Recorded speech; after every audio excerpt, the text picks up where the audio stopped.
Hello, White Sox fans, and welcome to another edition of the FutureSox podcast. My name is Ian Eskridge. Joining me over here is James Fox. How are you, James? Oh, you're muted. Am I still? How's No, it you're going? good now. Okay, I thought I hit the button on time, but apparently not. All good. So tonight we have an awesome guest, one that I'm super stoked about talking to, as it is Arizona Fall League time of the year. We have Prospect One and in this league pod Chris Welsh joining us. Let's go ahead and bring him in.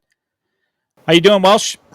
What's up, boys? I'm doing fantastic. Little nasally, but Arizona Fall League time. So this is it's my time to shine. It's my favorite time of the year. Yeah, I kind of got I had a lot of envy watching you guys out at the home run derby. All the tweets that you guys were putting up last year at the AFL. I was like, oh man, I wish I could have been there. Yeah, So I forgot that was a nice disaster to get away from the reporting and doing the videos and all the fun stuff, and we were just having madness trying to catch baseballs out there. It was a good time. all right, well, let's go ahead and start. Let's just, for people who don't know what it is that you do, let's just go ahead and throw that out there so people have a background.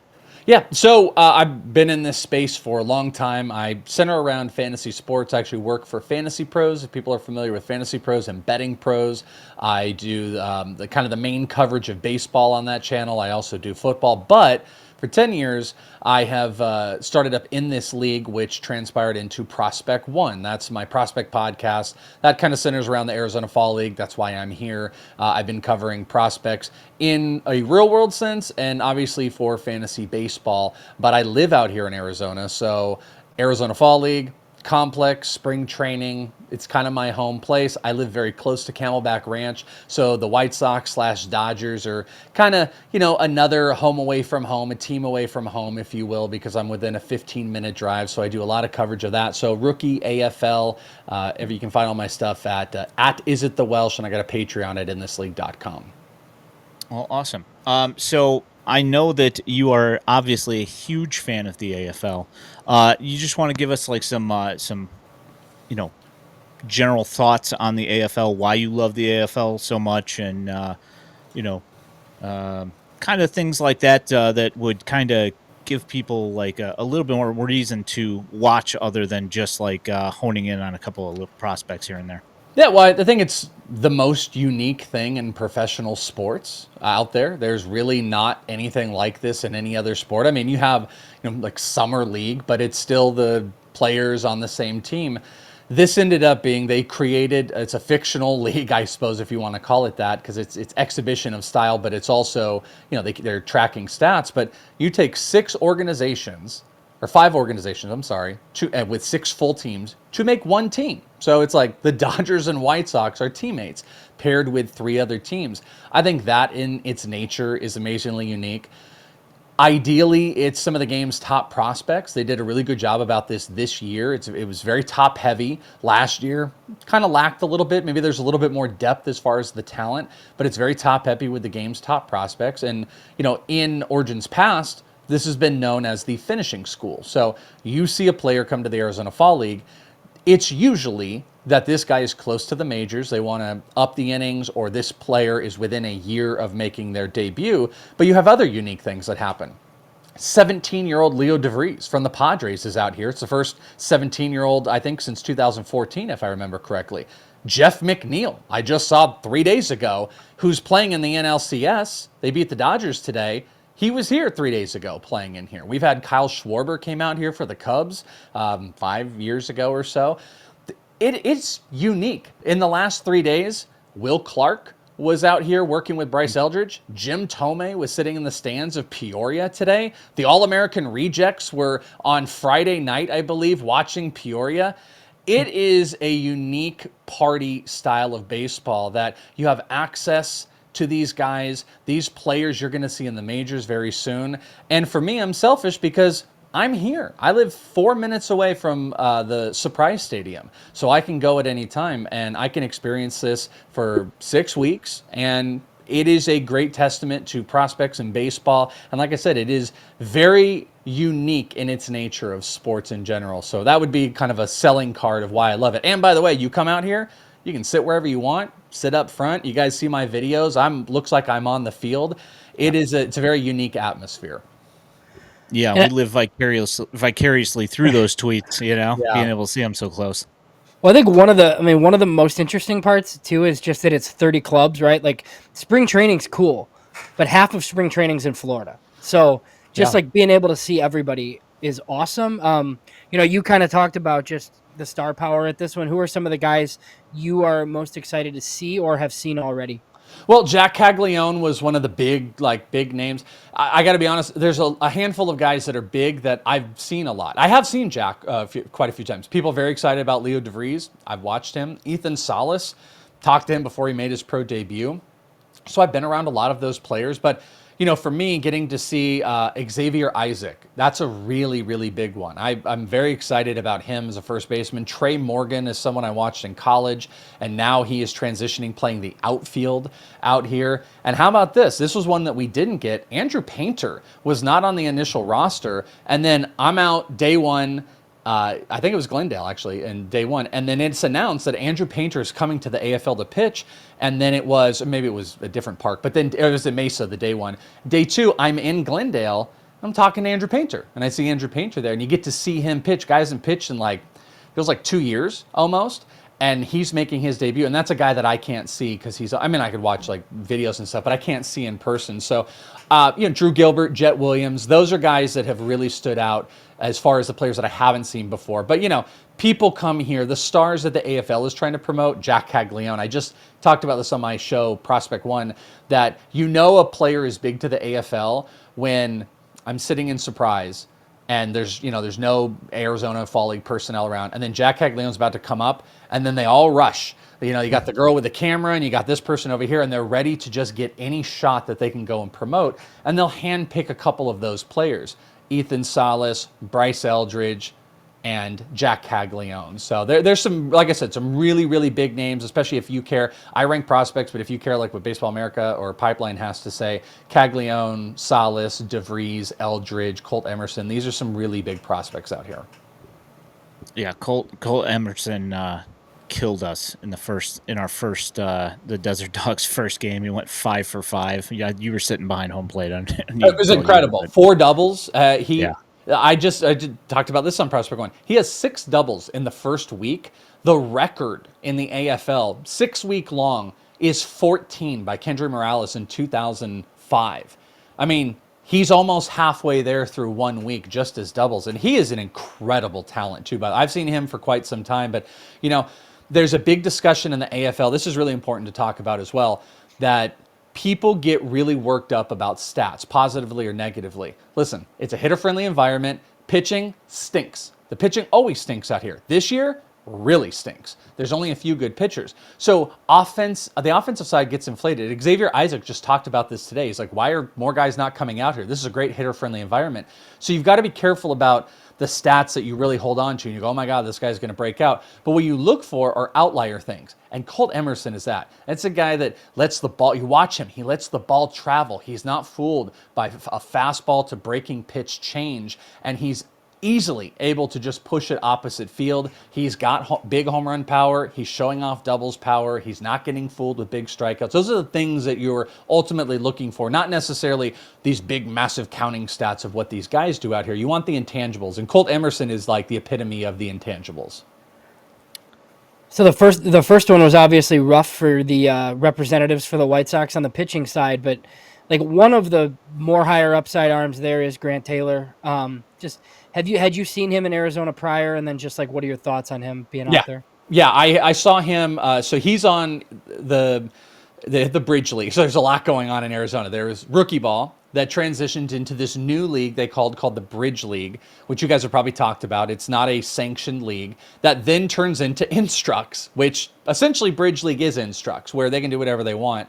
And during maybe the end of Instructs to Bridge, they put Grant Taylor on a Tuesday schedule. They prepped him for AFL. So he just pitches on Tuesdays. That's what he's going to do. So I saw him pitch on Tuesday in Instructs before the AFL started up. He looked phenomenal. And I've seen some decent pitcher. I saw Hagen Smith, we can talk about later, pitch in one of his first Bridge League ones. And Grant was out there just throwing fastballs, killing guys with breaking pitches, looked great, looked phenomenal. But he was going against like a lower level of competition. I believe it was the Brewers that he played. They got some good guys like Braylon Payne and a few other, top picks. So in this start, I actually talked to Grant Taylor the next day after that start because his first inning was phenomenal. He had a couple good strikeouts. He had this great appearance against Ethan Salas where, he hit Salas with a ball. I think it was a fastball to start or a breaking pitch to start. And then he went 2 high fastballs on Salas, ate him up. Salas chased both of them. And then he just dropped a curve in right up top, strikeout. Ethan Salas walked off. It was a great sequence. And again, that's like what I care more about. I don't really care about like if a guy gives up a homer, gives up some runs out here, it's hitter friendly.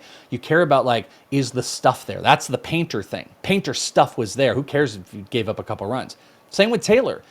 Taylor got beat up in the next inning. I'd point out that game was a 28-run game, and there were like 15 runs scored in the first 2 innings, but his first inning was super, super clean. And then, the mechanics got off. He wasn't getting the breaking pitches. Then he started throwing fastballs down, and guys were just bam, bam, Colt Emerson eating them up. So, it was a bad outing, but I actually was like, I felt pretty good about that because he's one of the top pitching prospects out here. And in my own personal ranks, I moved him up quite a bit because I really like this 3-pitch offering of what he can do from fastball, slider, curve. I like how he mixed it. I think he knows how he wants to mix it. He just needs to get the consistency and repetition. That's why he's here, though, because he missed so much time, and he's in the Bridge League going against 18-year-old, rookie ball players that are still out here in Bridge. Now he's going up against hitters.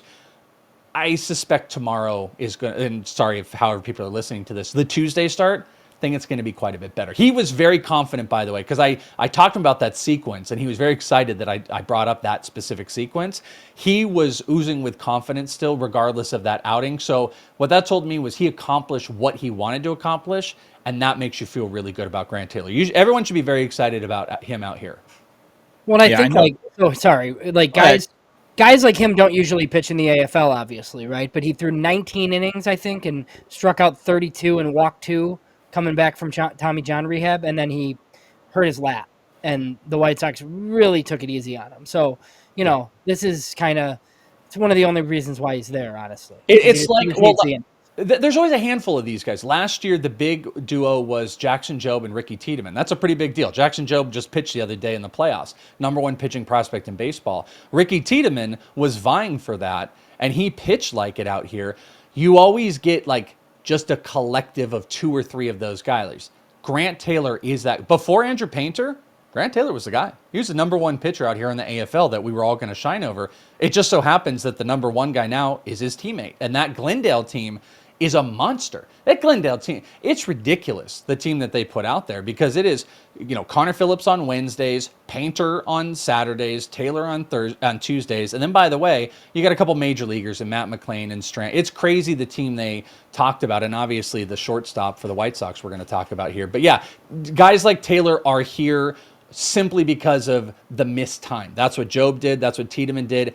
If he had pitched 100 innings, Taylor's not here. Like every other good pitching prospect. Taylor, Painter, it's because of all those missed innings. And he has a real opportunity with this hitter-heavy environment to shine. And I really do think the rest of the way through, you're going to see some big stuff from Taylor.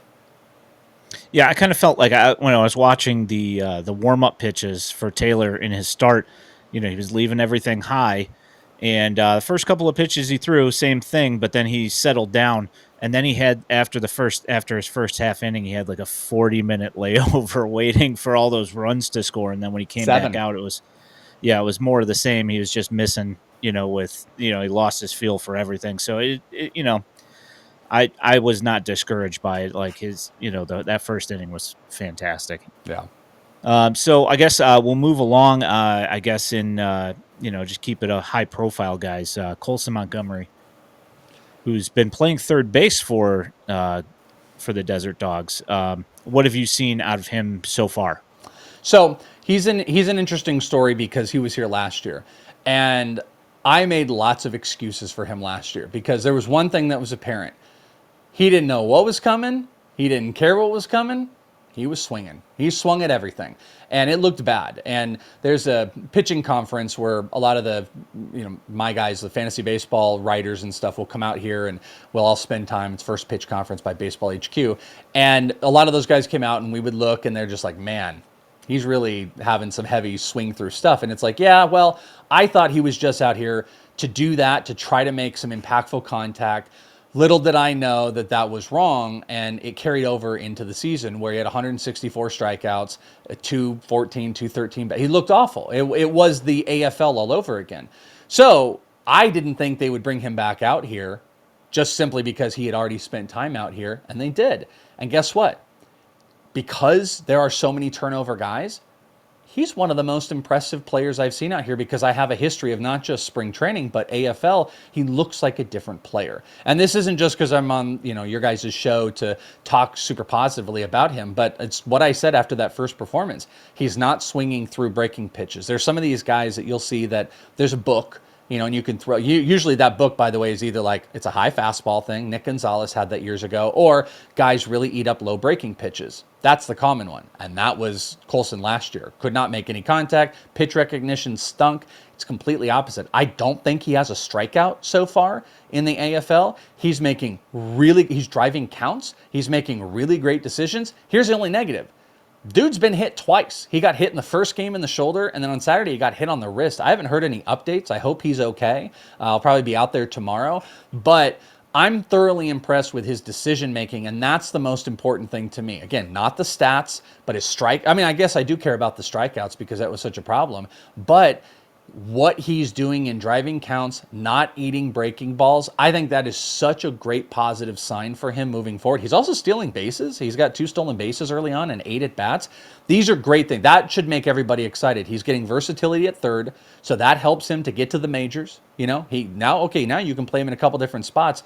The $20 million mistake of Moncada's gone. That might give Montgomery an opportunity to be day one with what they need to be putting out there, and that he's making better decisions. It's going to put him in a much better spot. So again, like legit, from a lot of players I've seen, whether AFL or not, he looks like he's got the biggest change of what I've seen in the last 12-month span of any single player. Not all of them have I been able to focus on, but I'm very encouraged because he's got the skill set of what would look like I would talk in fantasy terms of an elite fantasy baseball player. There's big power. He can steal some bases. I don't think it would be unheard of that he's a 25-10 type of guy. It's always been, what type of contact is he going to make? So that's what I'm hopeful for. And I'm really kind of encouraged that he gets to be on a team with some major leaguers. Hopefully some of that Matt McLain and Strand major league side. I think Sajazi's on that team as well. There's a lot of infielders with major league experience that you hope he's going to take some from. He looks very centered and focused,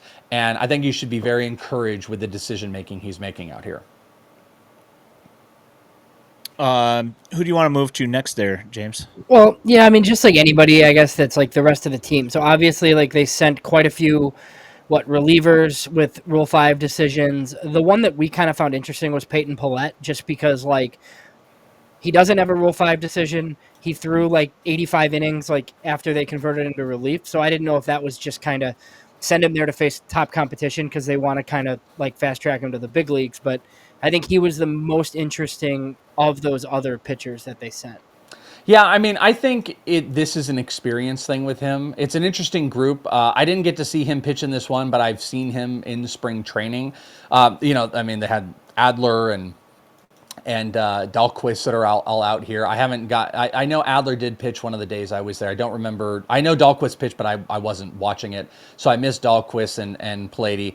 I think Pallade is a get the experience, because you'll have a lot, look at Leo DeVries. Leo DeVries is 17 years old. He's out here to get more of that major league experience. I think this is to rub off on that great rotation, and he's just getting some extra innings. I will give you a guy that I think is pretty fun. It's Michael. It's I'm forgetting him. I want to say Michael Turner, right? The catcher. Michael Turner, yeah. Yeah, Michael Turner. I talked to Michael Turner. I talked him up the other day too, because first off, I think it was a homer in that first game that he absolutely crushed, but also his ability behind the plate is wildly impressive. I don't know if it was seen, if you guys are watching the stream, if you could see it, but he stabbed what was going to be a ball back to the backstop. More impressive than I've seen in a long time. And I don't ooh and ah over catchers and like the frame job and the pop time. Like that doesn't, especially as like a guy that cares about fantasy, I don't. But man, there was this awful breaking pitch that hit the dirt about 57 feet in front, and it took a rocket back, and he just absolutely one-hand stabbed it. And he just made a couple of those really good decisions. And I talked to him after, and he didn't give me a lot. He was just like, oh, thanks. I wanted to get a big smile out of him and, start to unravel, like, let's talk about your defensive prowess. But dude's got some pop. I don't think he's got higher than major league average batting average, but he's got some pop. It's not super exciting, but I could see him as a number 2 catcher on a major league team for quite a few years. So I think he might be kind of an unheralded guy. DJ Gladley, he's kind of, fun. There's some tools in there and whatnot, but the guys that really jump out, I like Tim Elko too. Tim Elko is like a big dude, again, with big power. But I would say if we're not talking Montgomery and we're not talking about Grant Taylor, Michael Turner is like the sneaky guy that's out here. Well, and I do think they sent him to like make up for some lost time. So I don't know if you know, Chris, like he was kind of in Birmingham for most of the year, but Edgar Carol was the priority there. Yeah. So, Turner was like the second catcher. He DH sometimes, but I mean, Carol was obviously the focus. And then once he went to Charlotte, Turner got to play more. But I just think they want him there catching their guys. But I do think they also see like a potential big league backup, and he's older, so it like kind of makes sense for him to be out there. And look at him; he gets to catch Grant Taylor, every week. And if he's going to get the opportunity, I got to tell you, I didn't pay attention to who caught Andrew Painter, but like at the opportunity of catching guys maybe like Painter, because I think usually you will get teams, so you're probably going to get Disson catching him more, but then there's like Connor Phillips, that's a possibility. I think he might have caught Connor Phillips that one day that I caught him out there. Yeah, so I think that's great, getting to catch like a major league pitcher and then getting to catch in your organization. I just think Turner is like someone you should pay attention to, that, hey, maybe, I know you guys know this more than anybody. It's rough for you guys in the White Sox and this team, but like, is it the worst if you have Caro and Michael Turner as your catchers to start out the year? It's really not. Get them familiar, and Michael Turner might have some more of that veteran presence, that they can maybe establish with a guy like Garrett Crochet. Just for a note, Phillies guy Disson caught Painter. Usually they try to lock those guys together. Yeah, so Anthony Hoopy Tuiyonotoa out there again for a second year. So you probably, I think you caught one inning of him possibly in the first game, I think, if you were around for that. I think he got beat up, if I remember correctly. I think he got hit up, because he was with the Rangers here last year. But Adler was the one that stood out, and I think Adler had a clean inning. But yeah, I know he got beat up, but I did not like get a big major focus on it. Yeah, I think up until like the 8th inning, Adler was the only clean inning in that first game that, with the 20 billion runs. 28 runs. It was great. I had to leave, and I left. It was like 24 runs in like the 6th or whenever it was that I let it. But that's the AFL. The night before, no runs, and there was a walk-off 1-0 win in the 9th inning in Mesa, and then the next morning it's 28 runs. That's the chaos of this league, and that's why take it for whatever you can with all of it, and hopefully you have people that are out there that can talk about more of the insights than it is like the statistics. Yeah, we said it was going to be a pitcher's duel, didn't we, James? Yeah, for sure. Never out there. So just like going away from the AFL a bit, like the Bridge League kind of fascinates me, just because like we had a lot of draft guests, and we knew about the changes to the Arizona Complex League. What were your like initial takeaways of this Bridge League, and why can't they like tell us what the scores were and keep stats and share them with people? Well, first off, like I hated it at first because it moved the rookie ball up a month, which then was taking away the draft players, because I want the draft players to go to rookie ball, and then also for really everybody else, when you have a month or even 3 weeks where you can see some of these draft guys putting up stats, you can have an idea of how they perform. But people did not get to see Slade Caldwell. They did not. I saw Hagen Smith pitch. You didn't get to see. I mean, I guess you got him when he went to A-ball, but you didn't get to see that. Braylon Payne was really interesting. So I didn't like that at all. From a weather standpoint in Arizona, it was actually a blessing because March or May, it's like still nice. And then it's 100,000 degrees every single day. Why they don't do it? I mean, because it's a stepchild of Instructs, like in instructional league, they can do whatever they want. You talk about Edgar Carol, his brother, Jefferson Carol, is with the Brewers. He had been hurt. He'd been playing in the bridge in Instructs. And what they do in Instructs a lot, and this is what they did with Carol, they let him bat every single inning. He just started every single inning off. He's the leadoff or number 2 hitter. And then when he hits, he gets on base. He doesn't run, and he gets off. He gets off the field. And they can do that because it's not a sanctioned statistic game. In a sanctioned game, if you take a player out, then they're out. And you got to do... They do whatever the hell they want. I went to the Reds during Instructs, and you had Christian Encarnacion-Strand and Matt McLain hitting and playing in this game. Matt McLain gets out. Someone gets on base. They subbed him out so Matt McLain could go to second so he could run some more. Like, this is the stuff that they do. So that's why they do it, because it gives them freedom to roll innings. They don't want a pitcher to go too long. They want a guy to get 6 at-bats. Christian Encarnacion-Strand wasn't allowed to swing in Instructs. I know I'm turning this into Instructs. I apologize. But it's the same thing in the Bridge League. It's the same concept, except the only thing that the Bridge League didn't do was they didn't do a lot of this guy's going to bat first every single inning. They kept the inning, but they rolled innings. They wouldn't let guys go super deep. So it sucks for us because we want some televised. We want to go look at stats or anything like that, but it gives the team a lot more control. And I think ultimately it kind of turned into a draft league. It's interesting they called it the Bridge League because it ended up being filled with 11th and 12th and 13th round picks almost solely across every single team. I went to a Brewers starting one, and Braylon Payne, the first round pick, Brock Burke, I think, the Tennessee kid, he came and played, and then it was just boom, boom. It was Prince Fielder's kid, all these drafted guys, and that's what the Bridge League came into. But that's what rookie ball used to be. So it's essentially rookie ball with ultimate control, and we don't like it. And I don't like it, by the way, because I don't know what the hell's going on. I have to just show up and hope or have a source tell me this guy's pitching or whatever. So it was annoying, especially with another name. But unfortunately, baseball, I think they loved it, and it's going to probably be here for a while. So you're going to have to get people out there to get those insights. Well, I know farm directors wanted it because they claimed that they were just running out of pitching, basically, and the ACL season at the end was just brutal because they didn't have enough guys. But yeah, sure. If you're a club that goes very prep heavy, you're not going to send your draft picks to low A. So you're basically just, guys like us, right? You're just not going to see those guys until the next season.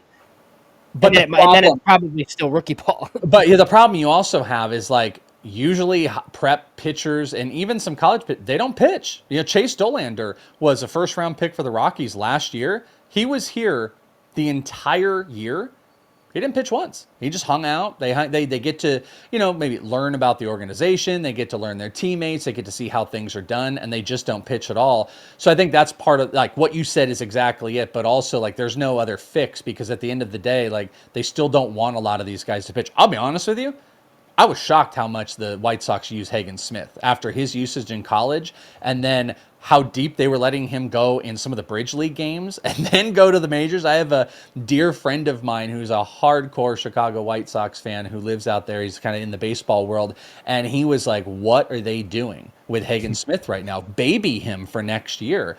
But every team is different. And that's, I think, part of the problem with the Bridge League stuff is some teams might have a glut of available arms. I mean, the White Sox, Christian Oper with your guys, the White Sox, he set up a house. He just was here all the time. I don't know why they never moved him. He just was here every single day. I'd watch him walk around, knew each other's faces.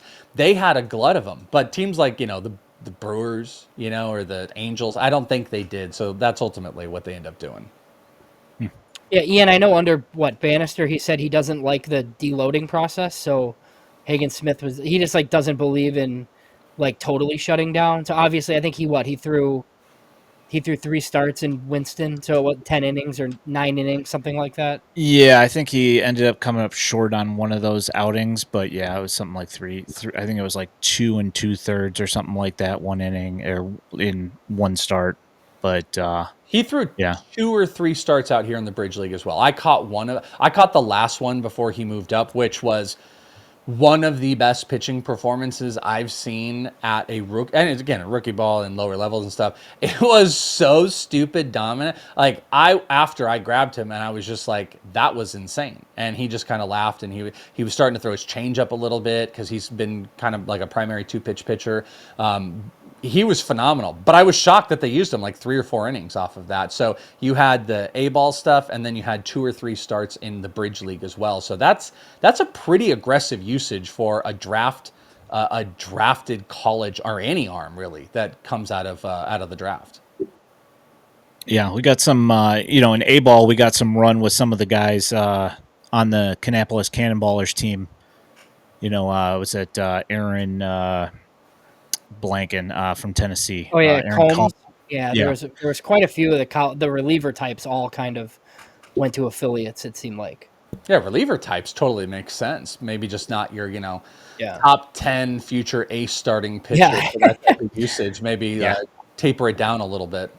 So we might get back to Smith, but just like 2 questions I had, like from that draft class. Obviously, like Caleb Bonemer's basically the type of guy I'm talking about. Like you don't get to see him except for guys like you and fans that like wander into Glendale. So him, and then even like Nick McLain was a college guy who didn't go to an affiliate either. You saw both of them. Just any insight on either of them? I was really impressed physically with Caleb Bonemer. I wish I could tell you a bunch of like cool positives about McLain. I don't think that like is kind of a overachieving college bat. Like it wasn't anything great. Kind of reminds me of his brother Sean. The whole McLain family out there. Like Sean is out here in the Arizona Fall League. He's trying to get it going. I'm not sure he is probably the least physically talented looking of the crew. There wasn't really any big, and I don't mean to be like super negative or anything like that, but I'm not sure that there's like a big major upside. But Bonemer was kind of a different story. Like physically looks like there's still some projection, like that this could be a real bulky, if they want to keep him in the middle infield. I could see him as a second baseman, but like I can see him playing third. I like the strength. I like the power. I think there's a really good swing in there. He, I think, is a dude. Like if we're dude factoring some of this stuff, I'm not sure I get super excited about a lot of especially the draft class that they brought out here. But Bonemer would be the guy that I think I think he could move through the system even a little bit more aggressively. We had a question. Now, this is a guy who we hear things about, but we don't. Obviously, we haven't seen him yet. Javier Mogollon, little short second baseman guy who's seemingly got a lot of pop. What did you see from him? What do you think? I saw him a lot. I actually love this guy. If you go on my Twitter at @IsItTheWelsh, I'm almost 100% positive I have a few videos of him, and I've seen him crush a few homers. He's a small guy, but I had this kind of spark to me because there's another small guy in the AFL in Jet Williams. And Jet Williams, 5'6". He was just out there with Jeff McNeil coming out here. He's got incredible bat speed. He almost hit a homer the other night. Flick of the wrist, opposite field, goes right up against the wall. He's got some good, speed overall. And I was thinking, it's not. We don't want to do one for one because I don't want expectations to be weird or anything like that. But like when you look at how do you say it, Mogollon? Mogollon. Mogollon? I think I was always saying it wrong. When you look at him, like he stands out because he is very, very small and he's not as thick, but you can see the body projection that's going to get there. Great bat speed, a really impressive bat. So much so that there were quite a few times that they would even hit him in the 3 spot in the Bridge League. He never hit low in the lineup. And I know you could hear that and be like, who cares? It actually does matter. I remember many years ago, there's a lot of people that were super anti Luis Angel Acuna, whatever you think about him now in the majors, playing in the NLCS. And one thing I pointed out, I was like, listen, this guy's got bat speed for days. He's obviously got the Acuna mentality. But I said, I also want to point one little thing out. The team thinks highly enough of him that they bat him 3 in that lineup. That is telling you, if you're in that top 3 of that order, they want to get you at bats, and they believe that you are going to be a difference maker in that lineup. And you saw that similarly with Javier. So I think from a projection standpoint, it's super tough because they list him at 5'8". I would say absolutely not. 5'5", 5'6". It's about Jet Williams-ish, and he's a little bit smaller. But the bat played better than most players that were out here for the White Sox. Adrian Heel is a kind of interesting guy that's out here. Better. At times, even George Wolkow out here. I mean, this was one of the best offensive players. I think I missed a video, hit a grand slam in one of the bridge leagues against a prominent pitcher, just consistently getting hits, pretty decent defender.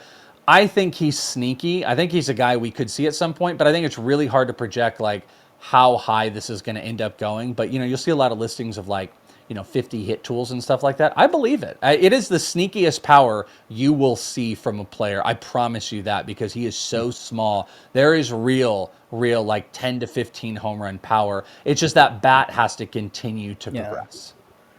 Yeah, I was a little bit surprised just like on the surface looking at the numbers that he didn't play in Cannonballers at all, and he's been in Arizona this whole time. But because with Wolkow, it was so weird, like you said, like, the obvious flaws in George Wolkow's game, like all the strikeouts, right? But all the other stuff is so tantalizing. The fact that they sent him to low A as an 18-year-old, we were like stunned. And look, like the strikeouts happened, but he mostly held his own in low A as an 18-year-old with loud tools. What were your thoughts on just the fact that they, decided that he didn't need to be in Arizona anymore and they sent him to full season? Well, you want to know so funny. So it was like opening day of Rookie League. And Ryan Burroughs, who I really like, Ryan Burroughs was out there. He'd been hurt, so they wanted him to get a little bit of time, and Wolkow. But they were in rookie ball last year, and I've seen George a lot. And George walks up, and I grab and talk to him, and I'm like, why are you back here? I'm like, you're a great rookie, but like, why are we back here? And he goes, they just want me to work through it. And I said, are you going to get out of here? And he goes, nope, they want me to stay the whole time in rookie ball. And then a week later, he's out. Ryan Burroughs was gone in like 3 days, and then he's gone, and they sent him out. And he did not think he was leaving rookie ball. His expectation is he was going to play the entire time. But obviously, this is like, it's like a man among children when you look at him. But like you mentioned, it's the strikeouts with kind of that classic thing we talked about. Like low breaking pitches are a problem. And if you start throwing low breaking pitches, he has a hard time catching back up to high fastballs. And that was always his struggle. But if you throw him a mistake fastball, he destroys it. So I think they wanted to challenge him. And you saw some pretty good strikeouts were absurd. And that's going to have to consistently be, his fix. But you know what? Spencer Jones had that problem with the Yankees. Coulson Montgomery has that problem. Strikeouts are not the be-all, end-all, especially when a young guy like this is getting challenged. I think it was massively encouraging. I think it was close to 35 extra base hits with that type of push. So then he came back for instructs. And I grabbed him and I said, George, remember? You didn't think you were going out there. And he was like, I know. He's like, I was still pretty surprised about it. He's like, but it went great. I feel great. I'm glad to be back here. Super positive guy, massive athlete, top 5 player in the last 5 years to root for being around. There's just, sometimes guys don't want to interact with people. Sometimes this or that. Just one of the great guys, easygoing guy, doesn't let the game get ahead of him. He has 60 grade power, and he just has got to, if he fixes that pitch recognition and he starts to learn how to barrel not just on fastballs, he's going to be a menace. And he really is. And again, like we're doing White Sox thing, we're talking all positive, and I'm like, oh, Javier Mogollon, this is the guy though. Like this, Coulson Montgomery is doing the things now to get excited about with the same physical presence of Wolkow. And if Wolkow can do it, you got 2 dudes that could be like, I don't know if either one of them could be a 3 for a team, but you put Coulson Montgomery and Wolkow at 4-5 long term with like a really good hitter and some classic, leadoff type of guys. Those are the guys that do damage on that 4-5 spot. So I'm very encouraged. I think Wolkow is like probably he's the guy to get most excited about, even though Coulson Montgomery is making those changes. I think the sky's the limit for him. And I think this is a critical year. Every year's critical, I suppose. But like, I want to see him cut those strikeouts down. And if he does, and even if it sacrifices power, I'm all in. I'll be all in if that's the case. It's just one of the other guys I wanted to bring up. We don't know much about him. the White Sox got him from the Dodgers, and he's hurt, obviously. Alexander Albertus, did you see him when he was a Dodger prospect out there? I did see him when he was a Dodger. I thought you were actually going to go with Jarrell Perez. Well, we kind of saw him a little bit, but comment on him too. Yeah. Yeah. Both of those guys, they played together in rookie ball. Jarrell Perez actually led Complex in homers that year. And Albertus was a super sneaky contact guy. He was one of those dudes. He was always getting on base. He was a guy that Perez was driving in a whole bunch. I think he has the feel of like a 15-15 type of guy, but I would not be shocked if he ends up being a number 2 hitter because he's done a really good job of minimizing strikeouts. I mean, 51 games in 2024, 35 strikeouts. In 45 games, over 120 at-bats, he struck out 19 times. I mean, he has 75 career strikeouts in, 419 at-bats. I mean, that is something he consistently shows. He doesn't get beat. He doesn't get beat at all. He has projection still, so you could grow into that body and you could become maybe more of a type of like physical regular. But when you're hitting at like really high contact levels with low strikeout rates, that's something to really, really get behind. He just has not put together any big counting stat type of year. So at the end of the day, he might be like a classic like number 8 hitter, but I think he's sneaky. You guys get this weird combination of like, Samuel Zavala was, I feel like the world was his oyster. Like he could be anything, and it really kind of failed. But then you pair some of those players with these like really high floor players, and Albertus is a really high floor player. I would be surprised if you didn't see him in the majors in like 3 years or something like that. Where could Jarrell Perez maybe never work out? Yeah. Could Zavala never work out? Yeah. Like we could go through the list. Like I could see a handful of players that maybe it just never works out and the team gives up on. I don't think Albertus is that guy. I was actually surprised that they moved him, and I thought he was super sneaky because he was one of the top batting champ guys out here in rookie ball with the Dodgers. Yeah, I was actually. I think Jarrell Perez. I think he had like 10 home runs or something with the Dodgers affiliate, and then when he came over to the White Sox, I think he only ended up having 2 through like the last half of the season. I was actually kind of surprised. He hit 11 in rookie ball in 2023, and that led everybody. And he's kind of a like smaller, stockier guy too. He's just got this really aggressive like uppercut swing that he just punched him out. Yep. So James, you want to move on to the overall prospect thoughts here? Yeah, I mean, maybe first go like Chris, just anybody else, I guess, that you've seen, Bridge, Instructs, White Sox guys that we didn't bring up that you're just like a fan of? Well, if we're going to save Hagen Smith, we can do that for another thing. I'll save it if we're going to do that because I was not prepared for how much I ended up liking him. Jairo Iriarty, I know he ended up making a major league appearance. I really loved him over on the Padres side. I thought that was one of the sneakier trades. When the White Sox started this process, I remember being like, they're not doing this well. Like, you're trading all these guys, and the acquisitions are fine, but it was like, where are the studs? Where are the guys?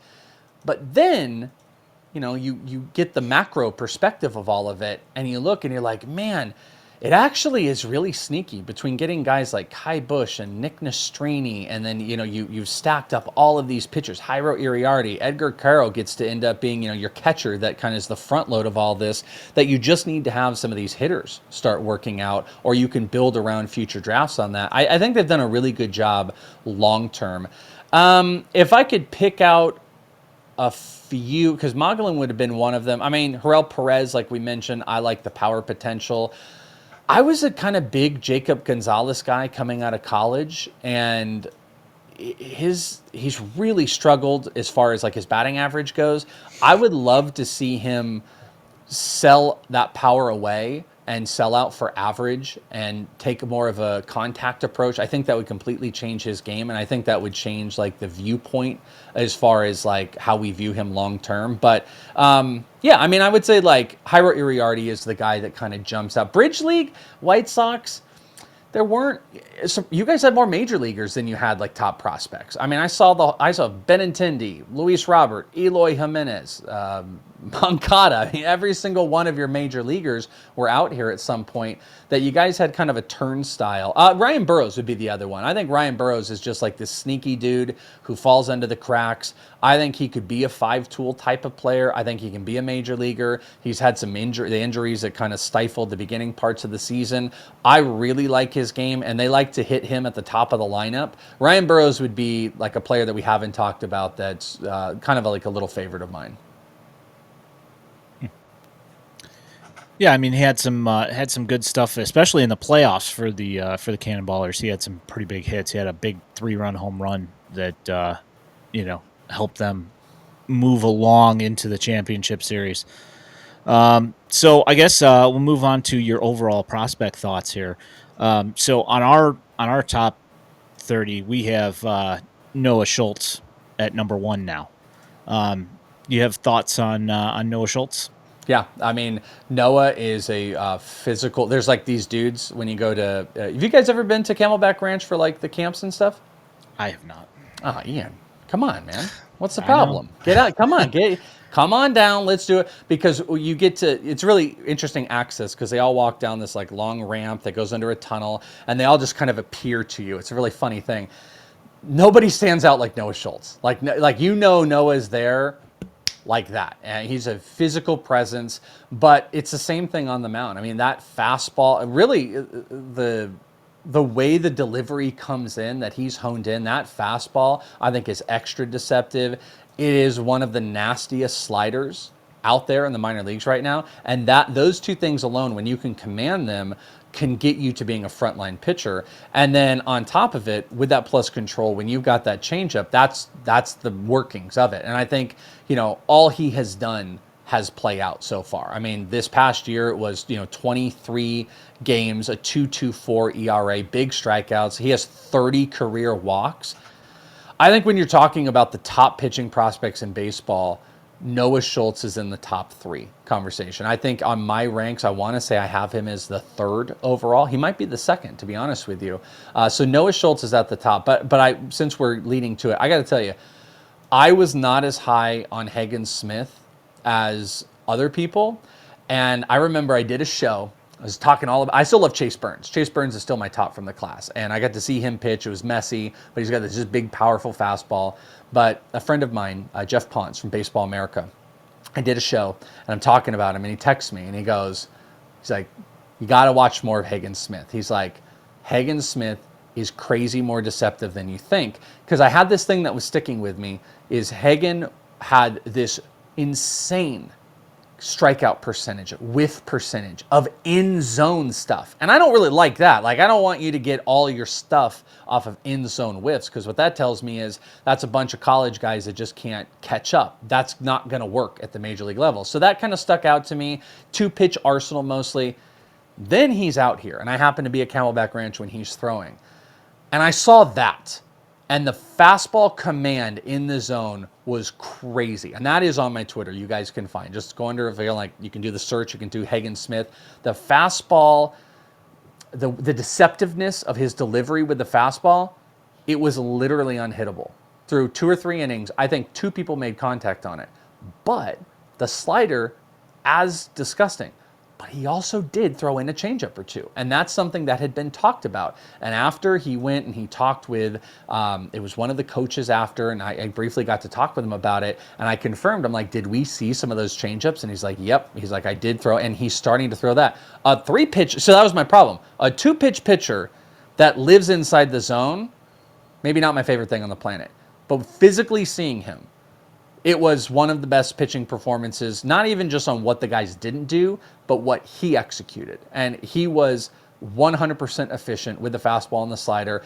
And to know that there's another pitch in the making, I legit think the White Sox do now have 2 of the top, at minimum, 10 pitchers in the minor leagues, if not 2 of the top 8 pitchers in minor leagues. And where I thought there might have been a bigger gap between Chase Burns and Hagen Smith, I now do not believe that, because Hagen look dramatically better than Chase Burns as well. But I also think his poise is something that we should give consideration to. And you know what, there's like what Garrett Crochet did. There was always relief vibes with him, and he has looked so dominant. There's something in that same space of Hagen Smith. So Hagen and Noah Schultz is like an amazing 1-2 punch.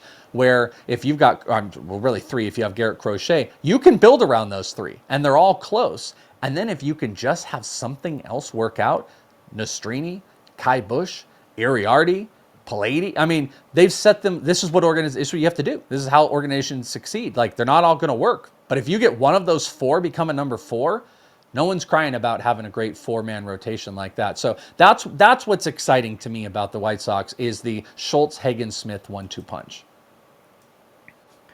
And I think we feel pretty good just about the pitching development. They've had a really tough time developing hitters. They added Brian Bannister last year, and it seems to like have really kind of changed things to the point where, like, in the draft, like me and Ian did a bunch of shows. We were convinced they were taking a bat because everybody was convinced they were taking a bat. I was told they were taking a bat. Yeah, and then they took Hagen, and we're like, okay, because we're both fine with it because just, like, I think he'll be awesome here, right? Whereas if they took one of the bats, I could see them not, like, reaching their ceiling just because they haven't been able to develop hitters. So as a fan, I was like, they need hitters, but, like, I totally understand it if they think he's, like, a top of the rotation. I mean, how would you guys have felt if they ended up taking Cags? You know, I mean, that was a rumor that was kind of floating around that, like, you know, they might have been in on Caglione. Right, and we would have probably had to talk ourselves into it. I just the history of first baseman that high, like, scares the hell out of me. Sure. Like, As just it does me. You know, I was like, and watching him in the AFL kind of scares me too. You know, like, I get it. It's like not that many strikeouts, but it's super high chase and, like, yeah. You guys already have that. Yeah. And you guys already have that in Wolkow and Montgomery. Like, I think that would have kind of been a mistake. Like, that's what you want to start seeing. You want to see a balance of organizational talent. You don't want everybody to be the same type of player, you know. And if you are going to try to build off of guys like, let's say Coulson Montgomery and George Wolkow are like the core of what you're going to do for hitting. Well, a good approach moving with those players would be taking high contact on base players to kind of supplement that. Unfortunately, a lot of the hitting, and that's where I do think the organization has struggled, or at least if you're looking at their minor league system, where it's like Brian Ramos has not worked out, and there were some fun things there. Jacob Gonzalez is just kind of trending in the wrong direction. He's not a contact hitter, and there's just a bunch of that. You know, Carol's cool and he's fun, and, you know, he's physically changing his body and stuff, but, like, he is here to be more of it's more for his control for the starting pitchers than it is for the offensive side. So it's like, where are you going to get your offensive output from? You guys got a lot of interesting projects, but there's not a lot of things to, you know, put your hat on except Montgomery and Wolkow. So that would be the future of where I would want that team to go, is get some high floor prospects to build around to get up to the majors soon. So yeah, go ahead. Nope, and then I guess, you know, not even anybody that you've seen recently, just anybody else in the system that you're a fan of that maybe we haven't talked. I know it's super pitching heavy. We have the same concerns with the bats. I feel like there's a scenario where they're obviously going to lose 100 again next year, but Smith and Schultz could debut with all these other guys, and you're going to be thinking about buying bats potentially, like, you know, in 26 and 27, because you're just not going to have them. I hope they do.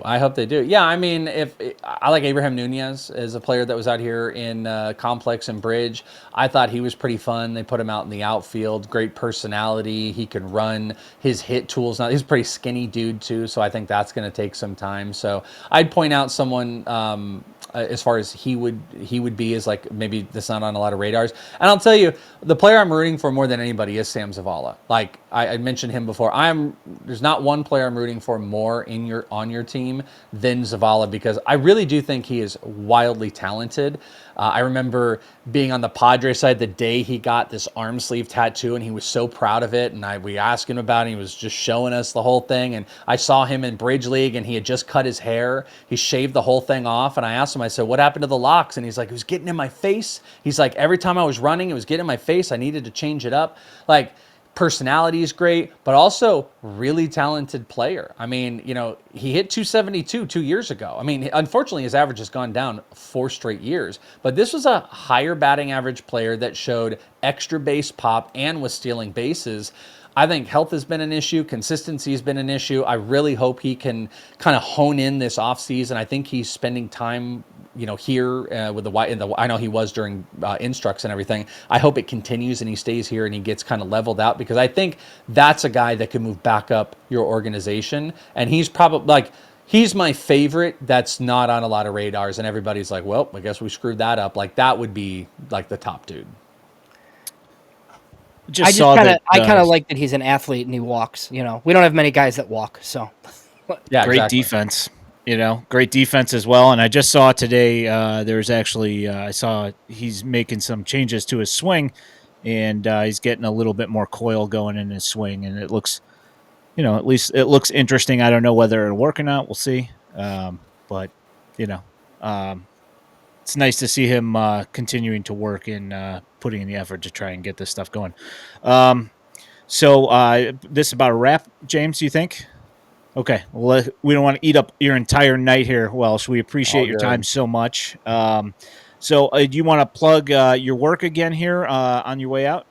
Yeah, if anybody wants, my Twitter is probably the best place to just follow, because I do have a lot of stuff going on. I always have. Last year I was CBS and Athletic and Fantasy Pros, and I do tons of Fantasy Pros stuff, and then I've got my own thing. So follow me on Twitter. But if you really care about the prospect side, Prospect One, I literally 45 minutes ago, before we started this, I posted my Week 1 recap of the AFL, telling a few stories and stuff like that. But Prospect One is the podcast that people here would probably care about. So go subscribe to that, and then, like I said, just follow me on Twitter, and that'll get you there if you want to follow along with anything that I got going on.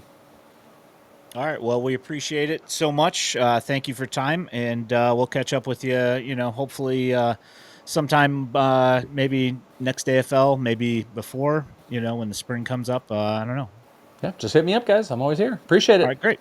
All right, thanks.